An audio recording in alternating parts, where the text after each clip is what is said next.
I'm Alyssa, and today I'm bringing you my third reading wrap-up of the last 5 books I've read. And yeah, that's pretty much self-explanatory, so let's just get on to what I've read. First up is Uzumaki by Junji Ito. I love this. I cannot wait to read more Junji Ito. And this is just, I never knew a spiral could be terrifying, but this manga makes it terrifying. Junji Ito is just so phenomenally talented with his both story and illustrations, and Uzumaki is Japanese for spiral, and the whole story revolves around a girl named Kirie, and Kirie and her boyfriend Shuichi discover that Shuichi's father becomes really obsessed with spirals, and it becomes an unhealthy obsession. He's constantly collecting spirals. And then things take a sinister turn and weird shit starts happening in their town. This is phenomenal. It is a horror manga and the art is just beautiful. It's stunning. I don't want to spoil anything, but everything has so much detail and it's just, it's such a fast read too. Even though it is over 600 pages, it is extremely quick to read. If you're new to mangas, if you're new to anime, just anything in that nature, this is a really good place to start because it's super easy to consume.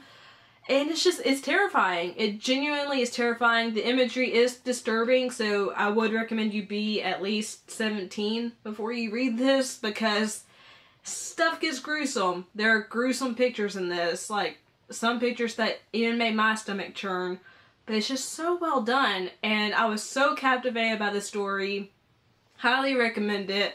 Cannot wait to read more Junji Ito because this was phenomenal. The next book I read was The Earthquake Bird by Susanna Jones. I read this because I knew the Netflix film was coming out soon, and again, this was a very quick read. I was really absorbed by it. You follow a woman named Lucy Fly, who is British, but she has moved to Japan and has been living there for 5 or 6 years. And she has a boyfriend, but she doesn't really call him a boyfriend. She calls him more of a lover. And she becomes friends with a new woman that moves to Japan who doesn't speak a lick of Japanese. And since Lucy is a translator, she is tasked with helping this new woman, Lily, speak Japanese, understand the language, take her around and show her all the sights, etc. But at the beginning of the novel, it's mentioned that Lily has disappeared and has probably been murdered. So then you just follow the journey as you try to decide, is Lucy guilty? Is someone else guilty? Is Lily alive? It's just really interesting to trace Lily's life. It goes back and forth between current day and flashbacks to Lucy's childhood. And you know that Lucy isn't quite there. She's not reliable, and you never know if what she's saying is true, and some of the things that happened to her in her past are just extremely disturbing. I will say this did feel a little meh with its ending, but I did really enjoy this book. I do want to read more Susanna Jones, and it was beautifully written. Like, the writing style was just so gorgeous. So I do recommend this if you like mysteries, if you don't mind having an unreliable narrator, if you're into psychological books. This is definitely a really good one. It just has a few issues with its pacing and with the ending, I would say. But overall, I really enjoyed The Earthquake Bird, and I liked the movie. I didn't love it, but I liked the film adaptation. The next novel I read was The Perfect Nanny by Leila Slimani. And this starts off really, really good. It starts off with, this is not a spoiler, it's literally like the first page, first sentence. A nanny has been found with the 2 children she was looking after both being murdered, and it's obvious the nanny did it. But the book traces why she did it, how she got the job in the first place, and the beginning is so strong that as the book continues, it starts to weaken, and I really think that was a detriment to this book. I don't think it should have started with the murder of the children. I think it should have led up to that as the ending, because it just drained all the tension away as the book continued, because you knew what was going to happen, and just the characterization of the nanny didn't really hit a sweet, satisfactory spot for me. I know a lot of people love this book, but I loved the beginning, but as it went on, I loved it less and less. And that made me sad because, again, I heard a lot of great things about it. It might be for you if you're into that kind of stuff, if you want to learn about why someone did something. But for me, this just wasn't satisfactory. Now, the next book I did really love, and that's The Golden Compass by Philip Pullman. This is the first book in the His Dark Materials trilogy. Well, it's not really a trilogy anymore, but we'll just say trilogy. I will say it took a little bit for me to get into this book because it starts off pretty slow, but it's really interesting. It follows a girl named Lyra Balakwa, and she is living with her uncle, Lord Azrael. Her uncle is kidnapped one day, and she goes to live with this mysterious woman named Mrs. Coulter. There are these people called gobblers who steal children in this world, and every human being has what they call a daemon, and the daemon takes the form of an animal. When a daemon is with a child, the daemon can change into different animals, but once the child hits adulthood, the daemon permanently settles into one specific animal. And this follows Lyra's journey as she escapes Mrs. Coulter and tries to find her uncle, and she meets all these different characters along the way. They're all eccentric, they're all integral to her journey. They either help or hinder her.